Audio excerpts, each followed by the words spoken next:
Hello friends, स्वागत है आपका मेरे YouTube channel all is called stories में। और आज की कहानी है लोहा खा गया घुन। तो चलिए शुरू करते हैं। एक बार की बात है, दो व्यक्ति थे जिनका नाम था मामा और फूफा। मामा और फूफा दोनों व्यापार करते थे और दोनों व्यापार में सहभागी थे।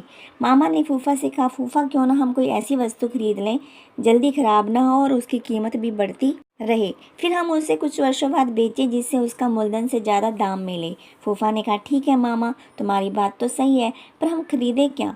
उन्होंने आपस में राय मशवरा किया और लोहा खरीदने का निर्णय किया।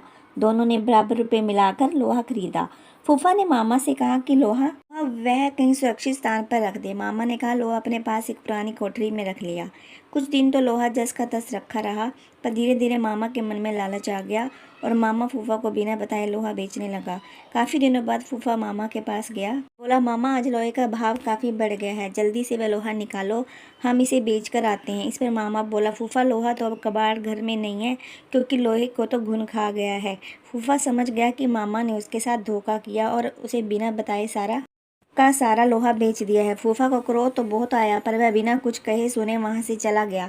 इस घटना के कुछ दिनों बाद फूफा मामा के पास आया और बोला, मामा मैं एक बारात में जा रहा हूँ, बड़ा अच्छा इंतजाम है, अकेला हूँ, चाहो तो अपने लड़के को भेज दो, उसकी भी मौज हो, कल सुबह तक हम वापस भी आ जाएंगे। मामा बोला, क्यों नहीं, बेशक तुम मेरे लड़के को अपने साथ लेकर जाओ, और हाँ, इसे बारात में अच्छी तरह खाना खिला देना। फूफा बोला, यह भी भला कोई कहने की बात है मामा, तुम निश्चिंत रहो। इस तरह 2 दिन बीत गए। मामा का लड़का अभी घर तक वापस नहीं आया। मामा को बहुत चिंता हो गई थी, अभी तक उसका लड़का घर वापस क्यों नहीं आया है। वह अपने लड़के के बारे में जानने के लिए फूफा के पास गया और बोला, फूफा मेरा लड़का कहाँ है, वह अभी तक घर वापस क्यों नहीं आया है। फूफा ने कहा, क्या बताऊँ मामा, रास्ते में एक चील तुम्हारे लड़के को उठा कर ले गई। मामा बोला, ये कैसे हो सकता है, भला कोई चील 12 साल के बच्चे को उठाकर कैसे लेके जा सकती है। सीधी तरह मेरा लड़का वापस करो, नहीं तो मैं राजा भीम के पास जाऊंगा। फूफा बोला, ठीक है मामा, चलो राजा जी के पास चलें, अब वही न्याय करेंगे। मामला वहाँ के राजा भीम के सामने पेश हुआ।